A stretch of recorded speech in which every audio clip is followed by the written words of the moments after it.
Скоро Пасха. Чем мы должны заниматься в пасхальные дни? Объедаться, напиваться, грешить пред Богом? Нет. Тем, чем занимался Иисус Христос.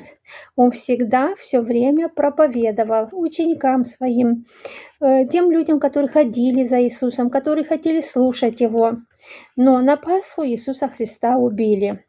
И вот что об этом пишет Петр, брат и апостол Иисуса Христа в первом послании, в 3 главе, что Христос, чтобы привести нас к Богу, однажды пострадал за грехи наши, праведник за неправедных, быв умерщвлен по плоти, но ожив духом, которым он, не находящимся в темнице духом, сойдя, проповедовал. Иисус Христос на Пасху пострадал за наши грехи, и он духом своим спустился в ад для того, чтобы проповедовать тем духам, которые погибли при потопе, те, которые не хотели услышать Ноя. Поэтому мы на Пасху должны проповедовать, вникать в закон Божий.